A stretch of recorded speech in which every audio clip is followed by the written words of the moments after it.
réunissent dans les diverses salles de l'Institut d'autres comités de réflexion et d'autres personnalités. Je voudrais cependant saluer la présence du président du Conseil constitutionnel, Laurent Fabius, et remercier Catherine Bréchignac, secrétaire perpétuelle honoraire de l'Académie des sciences, qui fut à l'initiative des rencontres capitales dans leurs premières éditions. Vous êtes rassemblés ce matin sous cette coupole pour inaugurer donc une nouvelle édition des rencontres capitales qui reviennent au Quai Conti après le succès des 2 précédentes éditions qui se sont tenues en 2016 et en 2018. C'est un grand honneur pour le chancelier de l'Institut de France de vous accueillir ici, sous cette coupole où nous sommes bien sûr, mais aussi dans la grande salle des séances des 5 académies, dans la bibliothèque Mazarine où un débat vient de commencer, dans notre grand auditorium, autant de lieux qui vont résonner pendant 3 jours de l'éclat des débats qui se tiennent à l'Institut, institut habitué à ce que la pensée brille et ricoche depuis 1795.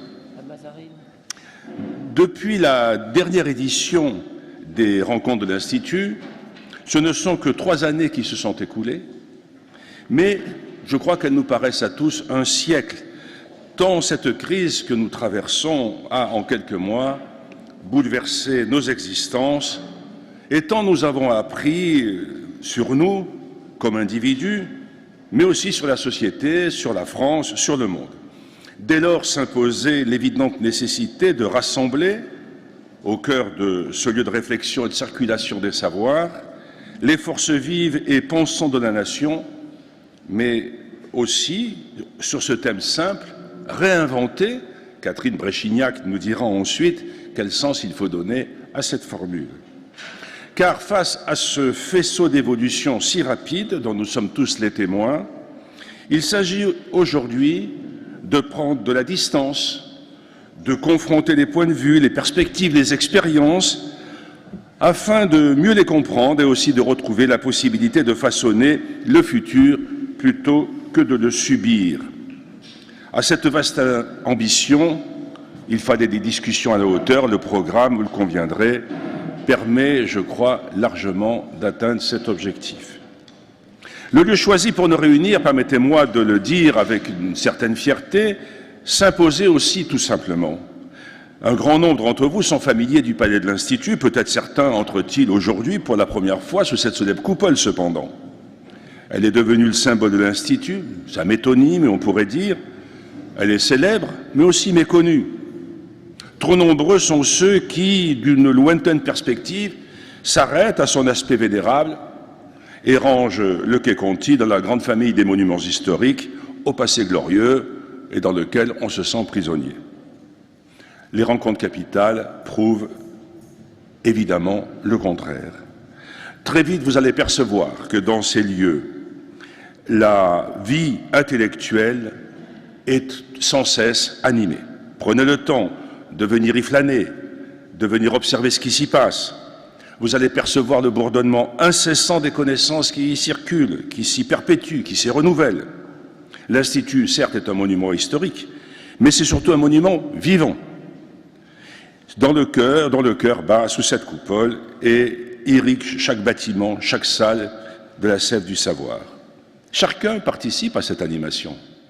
Des académiciens, certes, mais surtout les créateurs, les décideurs, les penseurs, les citoyens engagés, tous ceux qui viennent ici pour lire dans nos bibliothèques, pour s'instruire, pour assister à une séance académique, pour écouter une conférence, pour débattre, pour participer à des réunions de travail, pour organiser une commémoration nationale avec le service France Mémoire dont nous avons désormais la charge, organiser une commémoration ou une initiative philanthropique, créer une fondation, défendre un projet pour obtenir une subvention, recevoir un prix pour une œuvre importante ou pour une découverte scientifique majeure.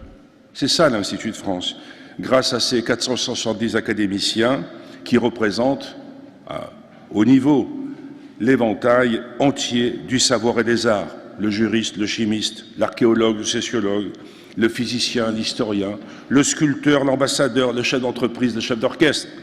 Tous élus par leurs pairs, pour leurs compétences, pour l'indépendance. Mais aussi, et je voudrais y insister, l'Institut, c'est un réseau mondial de plus de 500 membres associés à travers le monde, correspondants étrangers, tous dans toutes les références qui relèvent de leur domaine. Tous sont connectés, si je puis dire, à l'Institut, à travers le monde. C'est un patrimoine artistique immense aussi, qui lui a été confié à travers les siècles par des mécènes, des savants, des collectionneurs, dans le but de soutenir l'Institut dans ses missions. L'Institut, ce sont plusieurs centaines de fondations abritées qui distribuent chaque année 25 millions d'euros au titre du mécénat et de la philanthropie. Bref, c'est une fabrique de connaissances où les acquis du passé se mêlent aux découvertes du présent et aux questionnements du futur. Alors, au moment où on a l'impression qu'une lueur d'espoir prépare la sortie de crise, il est bien temps de mobiliser les lieux et les acteurs du savoir pour préparer ensemble cette sortie de crise, pour répondre aux nouveaux défis, non seulement ceux que la pandémie a révélés, mais bien d'autres. Il est temps d'agir pour qu'elle ne soit pas, comme toutes les sorties de crise, l'occasion de tous les excès et de toutes les erreurs. Nous le voyons, hélas, trop bien. De nombreuses voix parviennent à s'élever en profitant de la désorientation générale et de la crainte du futur.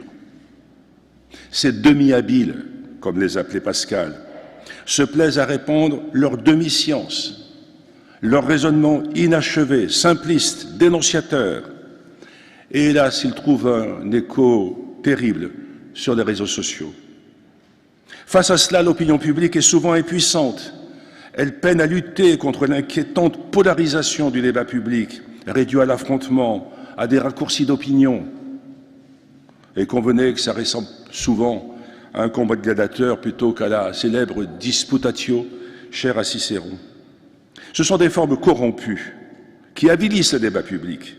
Et donc il est nécessaire, il est vital pour nous tous d'apprendre à parler en raison, d'accepter la dialectique, la mesure, la nuance, la profondeur. C'est de cela que la nation a besoin, d'une agora où l'on peut opposer le savoir à la mystification, la connaissance à l'outrance, l'art du débat au pugilat. C'est ce que je souhaite que l'on révèle ici dans cette journée. L'Institut est une instance, pas la seule, mais c'est une instance singulière et active de conseil, de discussion, de mise en perspective. Et on peut considérer qu'elle agit avec pertinence et efficacité. C'est pour cela, mesdames et messieurs, et je conclurai par là, que je tiens tant à ces rencontres capitales et je remercie tous ceux qui en furent à l'initiative, M. Auboineau et Catherine Bréchignac. Je souhaite qu'elles puissent permettre de faire rayonner non seulement l'excellence française des savoirs, mais aussi la capacité de ceux qui la représentent de faire dialoguer leurs sciences avec les questionnements actuels. J'y tiens aussi parce qu'il faut se souvenir de ce principe simple. Savoir, c'est devoir. En tant que lieu de savoir, nous avons la responsabilité de nous tenir aux côtés du politique pour le conseiller, l'éclairer et, s'il le faut, le contredire. À présent, laissons la coupole, la salle des séances, la bibliothèque Mazarine, le grand auditorium, recueillir l'écho de nos réflexions et de nos débats, et que cette féconde résonance, si éloignée du bruit médiatique habituel, favorise un art de l'écoute, de l'harmonie sociale, de la vie de l'esprit, qu'elle puisse nous permettre de ne jamais oublier ce que Hannah Arendt définissait être le politique. Elle disait ceci: la politique repose sur un seul fait, la pluralité de l'humanité. Et que l'art du débat tempéré, honnête, instruit, respectueux soit aujourd'hui notre choix. À tous et à chacun, je dis au nom de tous mes confrères et consoeurs académiciens, soyez les bienvenus à l'Institut de France.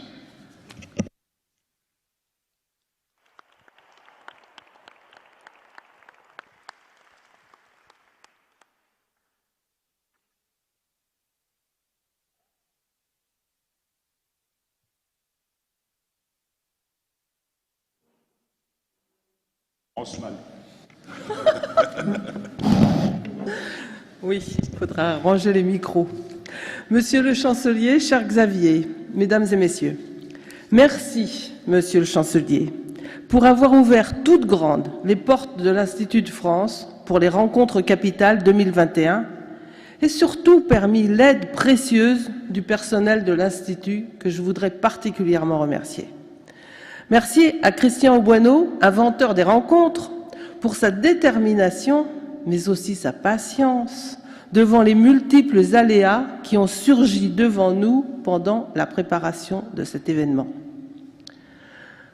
Le Conseil scientifique des rencontres a choisi le thème « Réinventer ».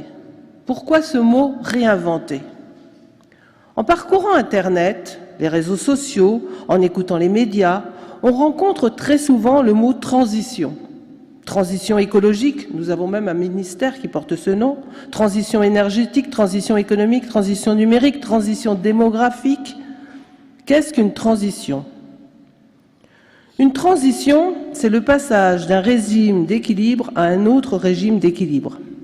Elle peut être réversible, on revient au précédent, elle peut être irréversible, elle peut se faire de manière chaotique, mais ce qui la caractérise, c'est le laps de temps pour passer d'un équilibre à un autre.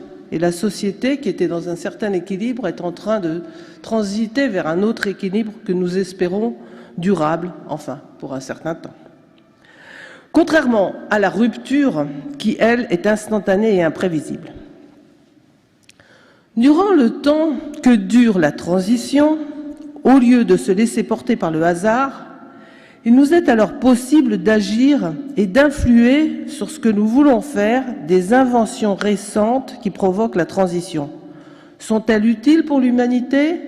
Sont-elles néfastes ou simplement inutiles? La science-fiction, et pas la science, mais la science-fiction, qui consiste à inventer des futurs possibles reposant sur des progrès scientifiques et techniques obtenus, devient alors un outil extrêmement utile à condition qu'il ne soit pas pris en otage par des idéologues. La science-fiction devrait alors nous permettre de faire le tri entre les inventions, mais aussi de réinventer pour orienter la transition. Et il est très intéressant de regarder les ouvrages de science-fiction qui ont été écrits ou les photos qui ont été prises il y a plus d'un siècle pour voir comment on imaginait le monde d'aujourd'hui et voir ce qu'il est devenu. Ces rencontres, débats sous forme de questions autour de tables rondes avec des intervenants choisis pour leurs compétences, des jeunes sont tous là, qui posent des questions pertinentes pour demain. Et vous, cher public, qui direz ce que vous imaginez, c'est tous ensemble que peut-être nous pourrons élaborer des bribes de solutions aux questions posées. Et c'est vraiment le but de ces rencontres. Alors, sans plus tarder, j'ai le plaisir de passer la parole à un homme aux multiples facettes qui a toujours mis la question des relations sociales au cœur des projets, conseiller de plusieurs présidents de la République, de ministres. Il est entrepreneur à succès, c'est Raymond Soubi, qui fait aujourd'hui figure de référence dès qu'il s'agit d'analyser le climat social de notre pays. C'est probablement dans cet esprit qu'il a rejoint cette belle aventure des rencontres capitales qui tissent du lien social dans une époque en mouvement. Alors je vous remercie et place au premier débat.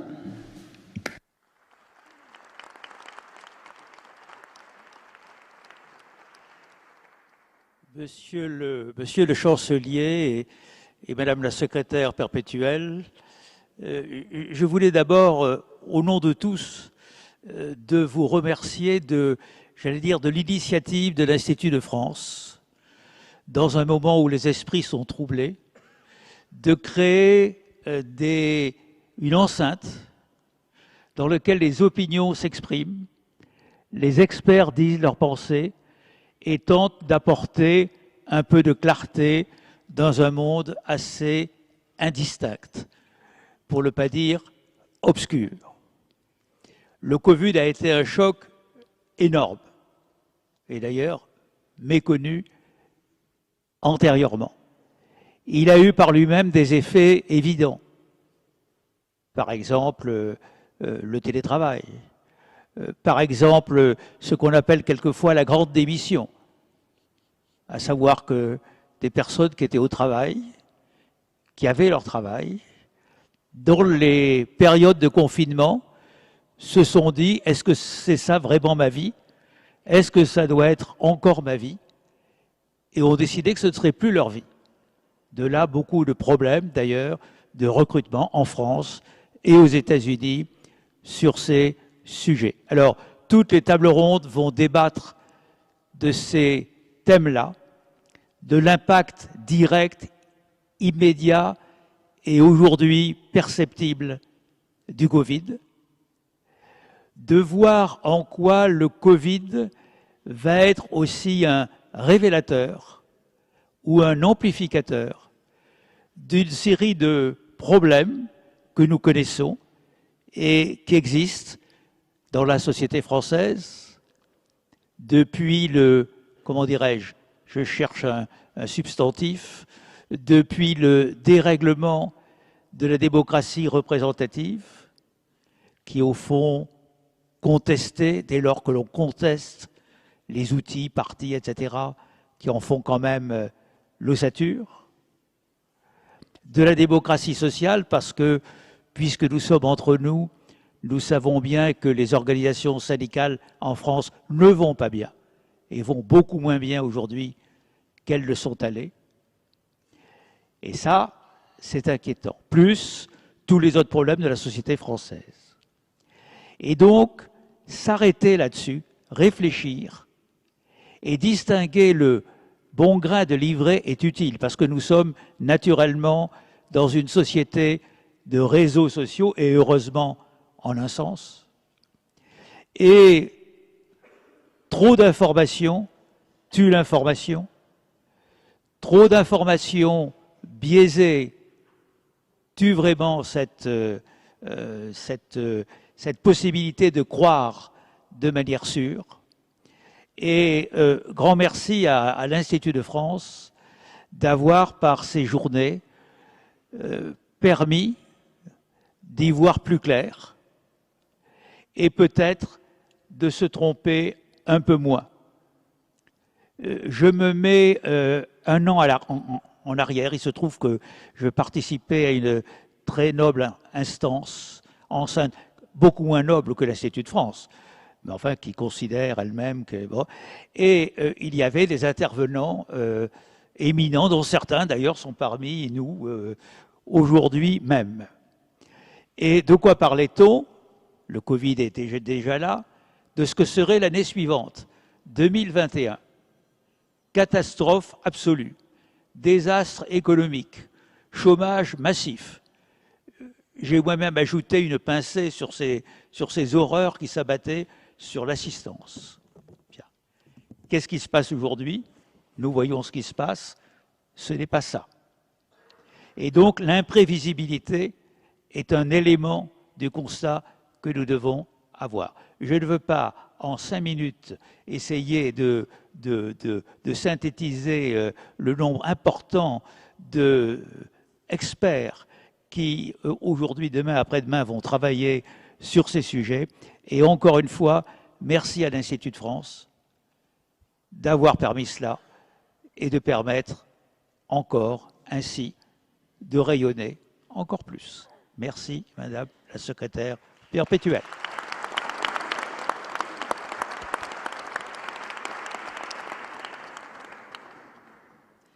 Bonjour à tous. Nous allons commencer donc le premier débat que j'ai l'honneur d'animer, de modérer aujourd'hui. Alors je me présente, je suis Hélène Gâteau, je suis journaliste, animatrice sur France Télévisions, Choya TV et RTL. Et aujourd'hui, ce premier débat s'intitule « Planète protégée, quelles sont maintenant les priorités ?» Alors autour de moi, pour participer à ce débat, 7 intervenants.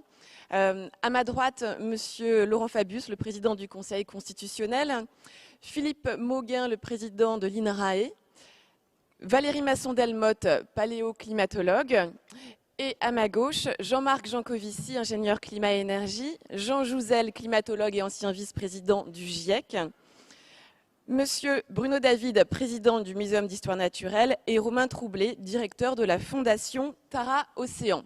Alors, avant de débuter ce débat, j'ai quelques informations très pratiques à vous communiquer. Alors, tout d'abord, bien sûr, je vous remercie de respecter toutes les règles Covid, de garder votre masque pendant toute la durée de ce débat. Autour de cette table, nos intervenants pourront retirer le masque le temps de leurs interventions.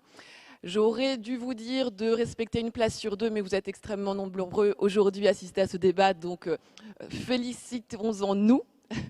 Je vous rappelle également qu'une librairie est située au 2e étage et vous pourrez y découvrir les livres potentiels, les livres éventuels de nos différents intervenants.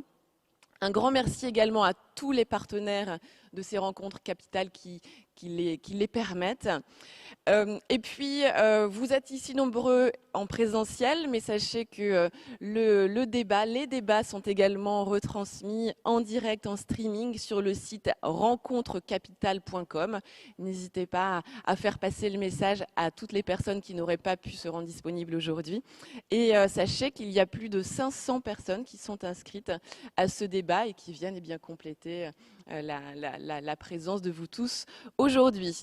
Alors, nous allons avoir un premier échange entre nos intervenants ici et quelques questions que nous avons préparées tous ensemble. Ensuite, nous aurons un panel d'étudiants qui vous posera également des questions qu'ils ont préparées. Et ce panel d'étudiants a d'ailleurs préparé aussi ce débat et je les remercie. Ils auront l'occasion de se présenter à vous juste après. Et puis, pour terminer, une troisième partie permettra un échange entre vous au sein de la salle. Vous aurez l'occasion de poser quelques questions également à nos intervenants. Alors, par rapport au planning, il est 9h30, donc je vous informe que nous ferons durer cette table ronde à peu près jusqu'à 11h moins le quart, 11h moins 10. Voilà, on garde à peu près notre heure et demie de débat, vu l'intensité, la thématique, l'importance de la thématique que nous allons aborder ensemble. Alors, comme l'ont dit nos précédents intervenants, ces rencontres capitales, effectivement, elles vous proposent depuis 10 ans maintenant de dialoguer directement avec ceux qui pensent et changent le monde, que ce soit des académiciens, des personnalités publiques, des penseurs, des acteurs scientifiques, économiques et culturels. Et aujourd'hui, eh bien, nous allons tous ensemble décrypter les mutations profondes de notre société, avec une nouveauté cette année, c'est que tous les débats vont être ensuite utilisés par des groupes de travail de façon à venir servir d'inspiration pour les futurs travaux des académies et également pour les organismes de recherche qui sont associés à l'événement. Donc ces débats vont nourrir, vont vivre encore pendant longtemps après l'heure et demie que nous allons passer ensemble et c'est fondamental. Quelques éléments d'introduction avant bien sûr de laisser la parole à nos intervenants. 1990, le premier rapport du GIEC nous alertait sur le réchauffement climatique, révélant sa dimension anthropique et surtout ses conséquences au cours des prochaines décennies. Alors que la température moyenne de l'air à la surface de la Terre a augmenté de 0,3 à 0,6 degrés au cours des 100 dernières années, le réchauffement climatique, en raison de l'activité humaine, accélère. Et le GIEC prévoit, dans son scénario de continuité, une augmentation de 0,3 degrés par décennie au cours du XXIe siècle, du jamais vu, au cours des 10 derniers millénaires. Et beaucoup des prévisions, des projections émises par les rapports précédents du GIEC, se sont malheureusement vérifiées ces dernières années. Il faudra cependant attendre les accords de Paris, signés fin 2015 par l'Union européenne et 191 États, totalisant plus de 95% des émissions anthropiques pour que les principales puissances décident d'agir conjointement afin d'essayer de contenir le réchauffement climatique entre 1,5 et 2 degrés. Mais depuis cette signature historique, ces déclarations ne sont pas toujours suivies par les faits. Et le réchauffement climatique est déjà une réalité pour des millions d'individus à travers le globe. Alors au regard de ces premières conclusions, de ces premiers chiffres, on serait tenté de baisser les bras, mais il n'est pas trop tard puisque les experts soulignent que si nous atteignions la neutralité carbone, la courbe de réchauffement global pourrait se stabiliser. Face à cette urgence climatique, quelles doivent être nos priorités? Et c'est là tout l'enjeu du débat d'aujourd'hui. Alors, avant de revenir avec vous, Monsieur le Président, sur le bilan de la COP26, je voudrais que l'on termine ce constat global, qu'on reprenne ce constat global avec vous, Valérie Masson-Delmotte, en tant que coprésidente du groupe numéro 1 du GIEC. Au-delà des quelques premiers chiffres que j'ai pu donner, est-ce que vous pouvez enrichir ce constat et nous rappeler ce qui a été formulé dans ce premier volet du rapport du GIEC? Oui, merci. Alors, je vais rebondir sur quelques-uns des points de cette journée. Je veux parler d'intelligence collective et de faire autrement. Et pour fournir à l'ensemble de la société l'état des connaissances, en mobilisant des centaines de chercheurs, des milliers de relecteurs, fournir des connaissances robustes, solidement établies, objectives, on a fait autrement. On a terminé notre évaluation dans un contexte de pandémie à distance. Première fois qu'on a même l'approbation de notre rapport avec les représentants de tous les pays l'été dernier à distance.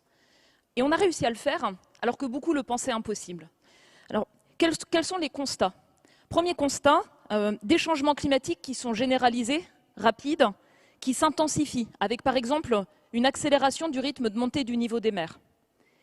Deuxième constat, l'influence humaine sur le climat, elle est sans équivoque. C'est l'effet réchauffant des gaz à effet de serre, un petit peu masqué par l'effet refroidissant des particules de pollution. Et qu'est-ce qui se passe sur la dernière décennie? Niveau record d'émissions de gaz à effet de serre, baisse de l'effet net des particules de pollution, donc une influence humaine qui s'est intensifiée. Sans équivoque sur de nombreux aspects d'un climat qui change, sans équivoque également sur l'intensification et l'augmentation de la fréquence d'événements extrêmes, comme les vagues de chaleur, l'intensité des pluies torrentielles ou les sécheresses dans notre pays comme dans d'autres régions du monde. Et peut-être le constat le plus frappant, c'est qu'aujourd'hui, chaque région, en fait, chaque région dans le monde, au-dessus des continents comme au-dessus de l'océan, vit avec de multiples facettes d'un climat qui change. Des extrêmes, des tendances, des aspects qui peuvent apparaître insidieux parce que graduels, et d'autres qui frappent les esprits parce que inédits, sans expérience précédemment. Alors on parlait de faire autrement. Aujourd'hui, on court lentement derrière ce climat qui change. On agit lentement par rapport aux émissions de gaz à effet de serre. On agit lentement pour l'adaptation, souvent de manière réactive, quand on a été affecté, par exemple, par une vague de chaleur, mais pas par anticipation, en s'appuyant sur les connaissances robustes qui sont disponibles et qui pourraient être davantage mobilisées pour anticiper, pour la gestion de risque, pour renforcer notre résilience. On s'attend à atteindre un niveau de réchauffement d'1,5 degré dans les prochains 20 ans, inexorablement. S'il n'y a pas une baisse rapide des émissions de gaz à effet de serre, ce sera dépassé et on atteindra même 2 degrés à horizon 2050, avec des enjeux majeurs en termes de préservation de la nature, de la biodiversité, des enjeux majeurs sur la sécurité en eau, la sécurité alimentaire ou la sécurité des habitats. J'ai en tête, en fait, les gens que j'ai rencontrés à la COP26, de Madagascar, de Tuvalu ou bien du Bangladesh, qui sont aux premières loges. Pour eux, c'est une réalité, ils sont le dos au mur. Donc les enjeux pour faire autrement, c'est des enjeux de solidarité avec ceux qui sont les plus fragiles. C'est des enjeux pour agir plus vite que les engagements tièdes sur les années à venir qui ont été annoncés au moment de la COP26. C'est des enjeux à anticiper, à agir sur la base des connaissances scientifiques disponibles, parce qu'il y a des changements qui vont être inexorables. On a mis en mouvement les composantes lentes, les glaciers, l'océan profond, les calottes de glace. La montée du niveau des mers, elle est irréversible à des échelles de temps de siècles à millénaires. Mais on peut ralentir son rythme. Ça donne beaucoup plus de marge de manœuvre pour l'adaptation pour le littoral. Et puis dernière chose, vous l'avez dit, si on veut réussir à limiter le réchauffement climatique, première urgence, réduire le plus vite possible les émissions de CO2 parce qu'il y a un effet cumulatif. Et ça pose des enjeux multiples en fait, dans tous les secteurs d'activité, d'innovation, de transformation, de chercher des ruptures, pas simplement par des baisses graduelles d'émissions, mais vraiment chercher des solutions qui permettront le plus vite possible d'aller à des émissions net zéro. Des enjeux croisés climat et qualité de l'air. Par exemple, réduire fortement les émissions de méthane, ça permet en fait de réduire la formation d'ozone en surface, ça permet éventuellement de ne pas avoir de pénalité climat quand on perd l'effet refroidissant des particules. Donc il y a des enjeux vraiment majeurs à aligner les politiques de santé publique pour la qualité de l'air et pour le climat. Et puis la dernière chose, c'est si on agit maintenant, on peut améliorer la qualité de l'air rapidement, on l'a même vu pendant la pandémie, on peut le gagner par des changements structurels. Et pour l'évolution du climat, si on agit fortement, partout dans le monde, on en verrait les bénéfices sur les tendances de température sur une échelle de temps de l'ordre de la vingtaine d'années. Et donc je pense que sur le fond, personnellement, la question qui nous est posée sur faire autrement, sur se réinventer, c'est se dire quels ancêtres voulons-nous être? Qu'est-ce que nous voulons laisser? Pas en attendant que les plus jeunes qui sont formés sur ces questions-là soient aux manettes, mais en agissant chacun d'entre nous avec les manettes dont on dispose aujourd'hui. Merci Valérie. Vous terminez en plus sur une note positive en nous disant que oui, on peut faire des choses et oui, ça peut évoluer extrêmement rapidement.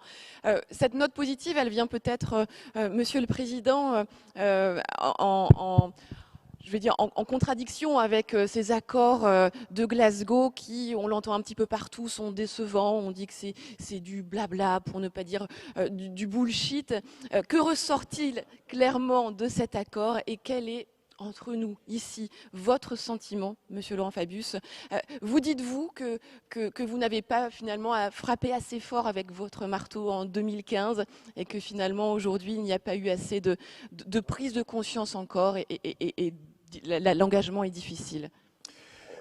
Je suis ici pas tellement en tant que président du Conseil constitutionnel, même si la maison que je préside à se prononcer sur des lois qui peuvent concerner l'environnement en général, le climat en particulier, mais puisque j'avais eu l'honneur et la chance de préparer puis de présider les accords de Paris, l'accord de Paris, je ne sais pas pourquoi on dit les accords de Paris, l'accord de Paris c'est 29 articles et 140 paragraphes de décision. Si tel ou tel d'entre vous a une insomnie, il peut consulter ce texte.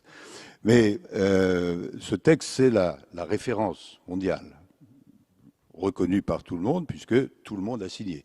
D'ailleurs, si tout le monde n'avait pas signé, il n'y aurait pas d'accord, puisque la règle à l'ONU pour ce type de conférence, là c'était la COP 21 en 2015, c'est l'unanimité. Glasgow, j'étais à Glasgow il y a maintenant quelques jours, j'ai vu mes anciens collègues, et puis surtout j'ai vu les résultats. Alors, déception ou pas déception? Moi qui continue à suivre ces sujets, j'attendais trois choses de Glasgow. La première est assez technique, c'est que l'accord de Paris est certainement excellent, mais il y avait telle ou telle disposition dont on ne savait pas exactement comment l'appliquer. C'est ce qu'on appelle, d'un terme français qu'on peut prononcer sous cette coupole, le rulebook, le règlement d'application. Et donc, ça faisait plusieurs années qu'on travaillait là-dessus et qu'on n'arrivait pas à définir ce règlement d'application. À Glasgow, cela a été fait, même s'il y a des éléments d'ambiguïté. Donc ça, c'est un point positif. Mais il y avait au moins deux autres objectifs qui devaient être poursuivis. Le premier, essentiel, c'était d'arriver à ce que les États s'engagent effectivement sur le futur avec des précisions, des chiffres, des objectifs qui permettaient de respecter les 1,5 degré ou 2 degrés qui sont fixés dans l'accord de Paris. De ce point de vue-là, c'est une déception parce que même s'il y a eu une série de pays qui ont fait de nouvelles propositions. D'une part, quels que soient les chiffres qui jusqu'à présent ont été publiés, je ne pense pas que nous soyons en ligne avec 1,5 degré ou avec 2 degrés. Et d'autre part, ce sont des chiffres qui sont proposés par les États, mais, et c'est un problème énorme, on n'a aucune certitude qu'ils vont être respectés. C'est toute la question du contrôle qui est fondamentale. Et puis, l'autre aspect qu'on espérait tous, c'est les financements. Il y a de cela 12 ans, à Copenhague, lors de la COP 15, les pays riches, dont la France, se sont engagés à verser aux pays pauvres en matière de climat au moins 100 milliards de dollars en 2020. Nous sommes en 2021 et les 100 milliards de dollars ne sont toujours pas là. Et on pensait que à l'occasion de la COP 26, il y aurait un effort supplémentaire. L'effort a été insuffisant, donc les chiffres ne sont pas respectés. Et ce ne sont pas simplement des chiffres. Pour des pays pauvres, Valérie en a dit un mot, S'il n'y a pas les financements et la technologie, alors même qu'eux-mêmes sont très peu émetteurs de gaz à effet de serre, je pense à l'Afrique, et sont les premières victimes, comment voulez-vous qu'ils réagissent? Donc en matière de financement en général, en matière de financement en particulier pour ce qu'on appelle l'adaptation, en matière encore plus de financement pour ce qu'on appelle, là aussi en bon français, loss and damage, les préjudices, on n'est pas au niveau. Et donc, il y a un sentiment d'une certaine déception, même si un certain nombre de choses ont été faites. Un certain nombre de pays se sont engagés à diminuer de 30% d'ici 2030 les émissions de méthane, qui est un gaz extrêmement critique. Il y a eu des avancées, même si on peut avoir certaines préventions en matière de déforestation, mais que vaut un engagement pris par l'actuel président du Brésil? Bref, on est à mi-parcours. Alors, ce qui me frappe, et je termine par là, c'est deux choses. Les COP, il y en a chaque année, sauf l'année dernière à cause de la pandémie. Et parfois, elles sont critiquées. Je prends la défense des COP, non pas parce que j'ai présidé la COP 21, qui est la COP de référence, mais parce que c'est l'occasion, et la seule, où tous les pays du monde, qu'ils soient volontaires ou pas volontaires, qu'ils soient de bonne composition ou de mauvaise composition, sont là avec la pression des peuples et la pression des pairs, PAIRS. Et à cette occasion, il y a quand même certaines avancées qui ont lieu. Et là, nous allons avoir deux COP, donc l'année prochaine et l'année suivante. On sait déjà qui va les accueillir. L'année prochaine, ce sera l'Égypte. Et donc, mon pronostic, puisque l'Égypte est un pays d'Afrique, c'est qu'on avancera sur la question des financements de l'Afrique. L'année suivante, ce sont les Émirats arabes unis. Et donc, il sera intéressant, je dis ça sans esprit de facétie, de voir si un pays, même s'il est spécifique, qui est producteur d'un certain nombre de gaz à effet de serre, prendra toute une série d'initiatives, parce que la présidence, c'est important, car la dernière semaine des COP, ce ne sont pas les États qui font les propositions, c'est la présidence qui dit voilà le texte, les textes, petit à petit, on vous soumet. Le dernier point, vous m'avez dit quelles sont les priorités. Bon, évidemment, la priorité qui vient à l'esprit, c'est de réduire les émissions de gaz à effet de serre. Et en même temps, même si on en est très très loin, de développer les extractions. Et de ce point de vue-là, la science n'est pas très avancée. Mais je voudrais un peu contester cette idée de priorité, parce que qu'est-ce qui se passe? Nous vivons, au niveau mondial, sur un système fossile. Et ce dont il s'agit, c'est de passer d'un système fossile à un autre système, appelons-le pour faire court, un système renouvelable. Mais c'est un système. C'est-à-dire que les phénomènes d'émissions de gaz à effet de serre, c'est à la fois transnational, transgénérationnel, transsectoriel, transpartenarial. Et donc, il faut, nous, que nous fassions le maximum, mais évidemment, nous dépendons aussi de ce que font les autres et de ce qui est fait dans les différents secteurs. Et donc, donner l'impression qu'en agissant sur un seul point, appelons-la la priorité, on pourrait avancer, non, c'est inexact. Ça ne doit pas être un motif pour ne rien faire, mais il faut agir plus vite et d'une manière qui fasse système. Donc, ce qui signifie que le titre de notre table ronde n'est peut-être pas idéal. Quelles sont maintenant les priorités? Finalement, toutes les priorités se valent. Vous savez, j'ai dirigé la diplomatie française, donc je reste diplomatique dans mon mode d'expression. Monsieur Jean Jouzel, vous qui avez maintenant presque un demi-siècle d'expérience au sein du domaine climatique, vous avez vu des COP, vous avez lu des rapports du GIEC, vous avez participé à de nombreux d'entre eux et d'entre elles. Comment explique-t-on aujourd'hui qu'il y a un tel décalage toujours entre des constats alarmants et des décisions décevantes ? Oui, merci. Bonjour à tous et à toutes. Donc, oui, si c'était que 50 ans. Donc, j'ai commencé en 68. Donc, j'en suis à ma 54e année au CEA. Donc, voilà, que je commence cette année.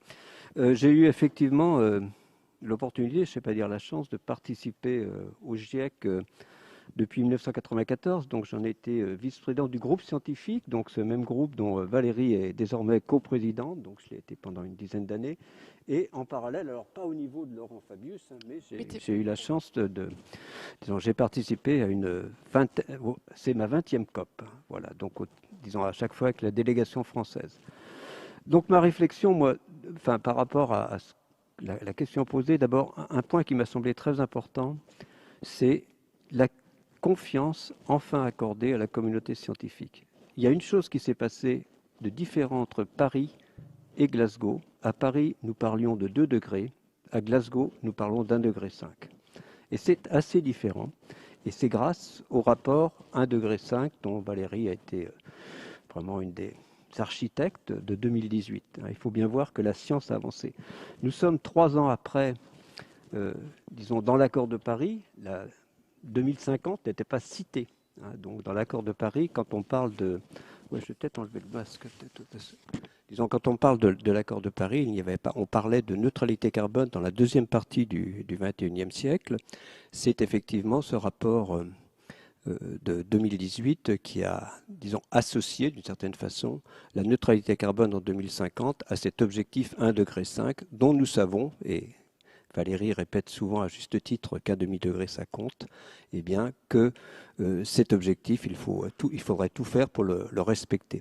Et c'est quand même assez intéressant de voir, alors j'aime bien prendre quelques points positifs, et la finalisation des règles de l'accord de Paris, Laurent Fabius, vous avez raison en est un, eh bien ce qui se passe actuellement, il y a quand même 80 pays qui ont annoncé neutralité carbone à l'horizon 2050, la Chine en 2060, bien sûr l'Inde et l'Arabie Saoudite en 2070, c'est un peu loin. Bon, mais est-ce que ce sera possible? Alors, le problème, donc, il y a quand même une convergence entre, je dirais, les scientifiques et puis les décideurs politiques qui est intéressante. Elle est trop tardive. Ce qu'il aurait fallu, moi, ce que je constate, c'est que le climat que nous vivons aujourd'hui, c'est vraiment celui que les rapports du GIEC avaient anticipé au cours des 30 dernières années. C'est très important. Valérie a parlé de l'accélération du niveau de la mer, des événements extrêmes, du rythme de réchauffement. Tout est là. Et donc, c'est vraiment une invitation à accorder de la crédibilité à ce que dit cette communauté, donc le GIEC, pour 2050 et au-delà. Donc ça, c'est un premier point. Le problème, donc il y a une certaine convergence, c'est intéressant. Le problème, c'est que ce n'est que dans les textes, on le voit bien, puisque, bien sûr, il faudrait, c'était dit, diminuer nos émissions de 45% par rapport à 2010 en 2030, et on va les augmenter de 15%. Donc voilà, ça c'est un premier point, moi aussi, qui m'a marqué. Le deuxième point qui m'a marqué à cette COP, c'est vraiment, enfin, moi j'ai du mal avec cette absence totale, et on le voit dans d'autres domaines aujourd'hui, de solidarité Nord-Sud. C'est vraiment très important. Je ne vois pas comment on peut. Et cette COP était morose. Et parce que, justement, les pays en voie de développement, disons, n'ont pas confiance dans les pays développés. C'est très clair, il y a un manque de confiance. Et ça, j'ai trouvé ça extrêmement... Enfin, nous étions tous les trois, Valérie, Laurent Fabius, nous sommes passés tous les trois à la COP. Enfin, on avait peut-être vu de façon différente, mais je l'ai trouvé assez morose par rapport, sans dynamisme. Et je crois que, disons, cette absence de... Effectivement, nous avons été incapables, 12 ans après, Laurent, vous l'avez dit, de tenir notre promesse. Pays développé, ça c'est très regrettable. Les autres points, eh bien, pour rebondir, pour moi, c'est ce risque... Bon, j'ai beaucoup travaillé sur cette notion de justice climatique, d'accroissement des inégalités. On revient toujours à ce problème lié au réchauffement climatique. Voilà, et puis, bon, mais Bruno, Romain en parleront mieux que moi. Il n'y a pas que le réchauffement climatique, donc c'est toutes ces conséquences sur tout l'environnement, sur, bien sûr. Voilà un petit peu les enseignements que je prends, c'est tout, et puis l'importance de l'éducation, on en reparlera peut-être, mais voilà, c'est une vision assez globale, alors pas trop pessimiste, il y a des choses qui se passent, moi je ne dirais surtout pas que rien ne s'est passé, j'essaye de dire qu'il y a des points positifs, mais on est encore loin du compte, et vraiment, si cette génération, il y a des jeunes ici, bon, vivre à 3 degrés dans la deuxième partie de ce siècle, ça serait difficile. Vraiment, il faut tout faire pour l'éviter. Merci Monsieur Jouzel. Vous venez de le dire, il n'y a pas que le réchauffement climatique, il y a aussi, entre autres, la 6e extinction des espèces, qui est quelque chose sur lequel parfois, Bruno David, j'ai le sentiment là que la communauté scientifique, elle ne converge pas toujours. Comment on fait justement pour aligner un discours scientifique? Est-ce que ça, c'est pas justement une des priorités aussi que l'on doit avoir à l'échelle planétaire, être sûr que le discours, que les propos scientifiques sont les mêmes et diffusés à la population en général? Oui, alors on va avoir la COP 15 à Kunming en Chine sur la biodiversité l'année prochaine. J'espère qu'on aura moins de morosité.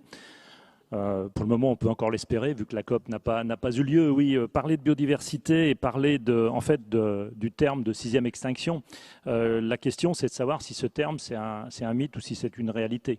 Et c'est bien là-dessus qu'il peut y avoir éventuellement des points de divergence et il faut ramener de la rationalité.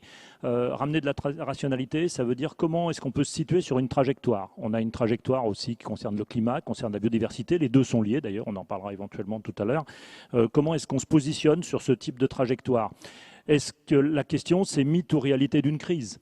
Tout à l'heure, Madame la secrétaire perpétuelle Catherine Bréchignac parlait de transition. Une crise, c'est simplement une transition un petit peu rapide, un petit peu incontrôlée. Alors, pour essayer de répondre scientifiquement à cette question, il faut se tourner vers le passé géologique de la Terre. Parce que finalement, au cours des 500 derniers millions d'années, la Terre a traversé 5 grandes crises, une cinquantaine d'autres. Donc on a un véritable échantillonnage statistique de ce qui s'est produit, de ce qu'a pu traverser la biosphère au cours de ces temps passés.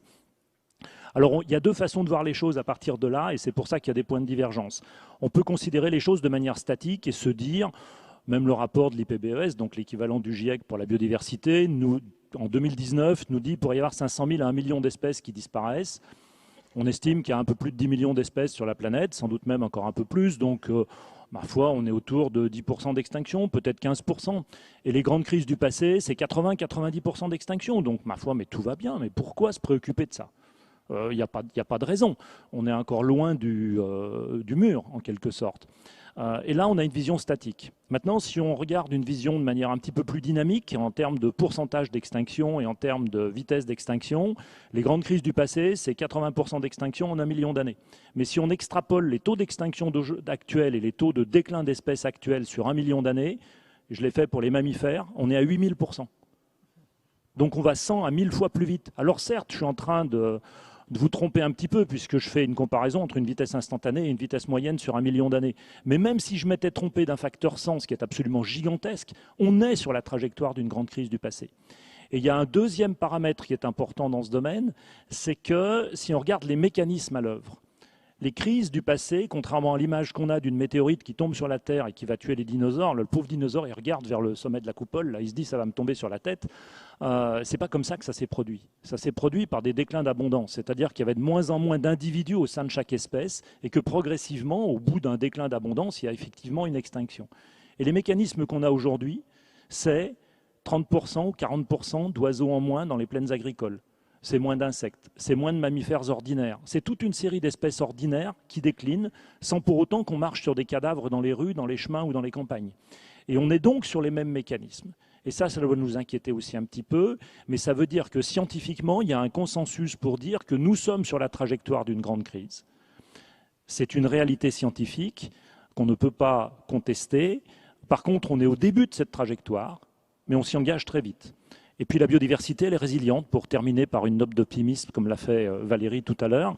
La biodiversité, elle est capable de cicatriser très vite. On a beaucoup moins d'inertie que dans le système climatique mondial. Valérie parlait tout à l'heure d'une vingtaine d'années en termes de réaction du système. La biodiversité, ça se compte en 2, 3, 4, 5 ans.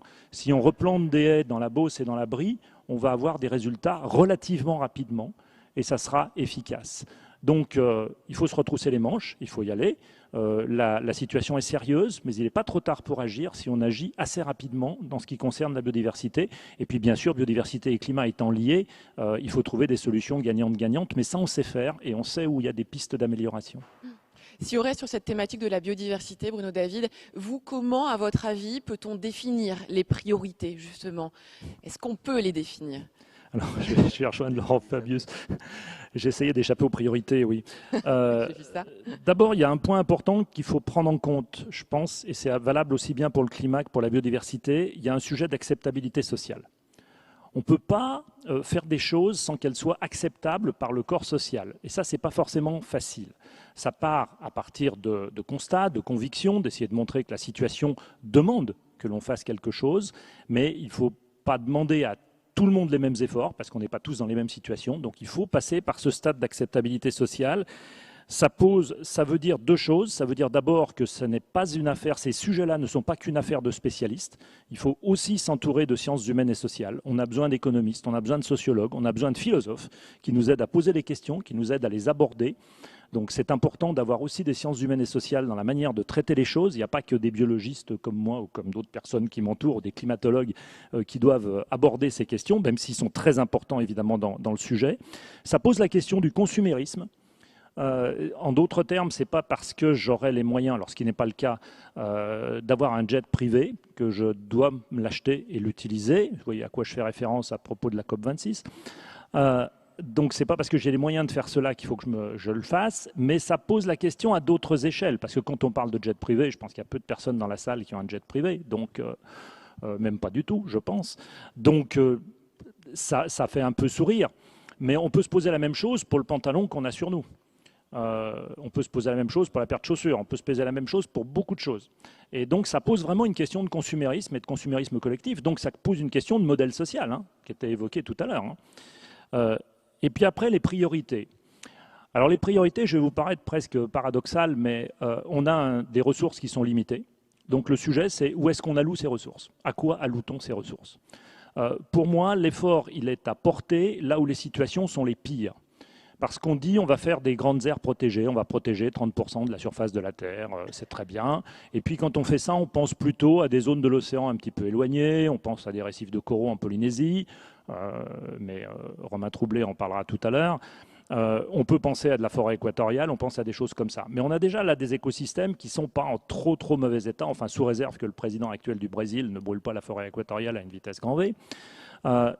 On a déjà des écosystèmes qui sont plutôt en bon état, alors qu'on a des écosystèmes extrêmement dégradés sur lesquels on devrait faire porter les efforts. Je parlais tout à l'heure de la Beauce et de la Brie. C'est plus important pour moi de replanter des haies en Beauce ou en Brie et à changer les écosystèmes de la Beauce et de la Brie plutôt que de protéger des forêts du Vercors, même si c'est très bien aussi de protéger des forêts du Vercors et de faire des parcs dans les Alpes, le Mercantour, la Vanoise ou autre.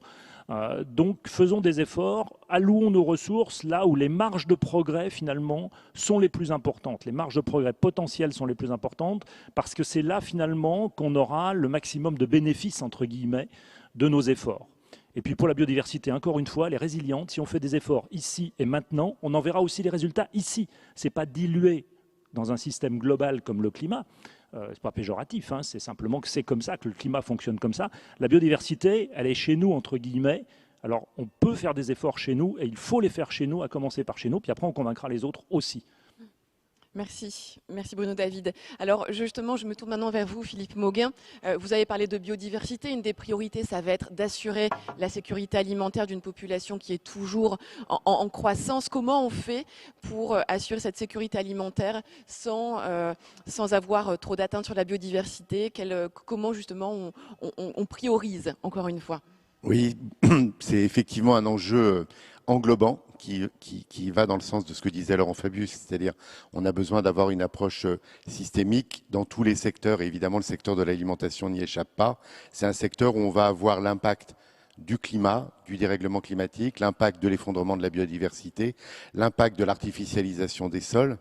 On se projette sur une planète à 10 milliards d'habitants en 2050, plus 25 à 30% de population, donc des mégalopoles qui croissent, des sols agricoles qui vont être artificialisés et un dérèglement climatique qui s'accélère. Donc nos agriculteurs, les agricultures du monde sont déjà très impactés, Valérie l'a dit, et le rapport l'a montré de façon forte. Les alternances de cycles de sécheresse, d'inondations, l'augmentation des chaleurs font stagner dans un certain nombre de régions du monde les rendements agricoles. Et donc on se projette, il faut se projeter en 2050 en se disant comment on va nourrir la planète. 10 milliards d'habitants, avec plus de degrés potentiellement, plus d'accidents climatiques, une économie qui doit être décarbonée, si on est logique avec le schéma global de transition, et donc moins de carbone fossile, donc moins d'engrais, moins ou plus de produits phytosanitaires. C'est une équation qui est compliquée. Et donc, alors, on travaille là-dessus. Les chercheurs d'INRAE et pas tout seuls, avec l'ensemble, avec le muséum, avec le CNRS, enfin, toute la communauté scientifique internationale se mobilise pour essayer de trouver des solutions.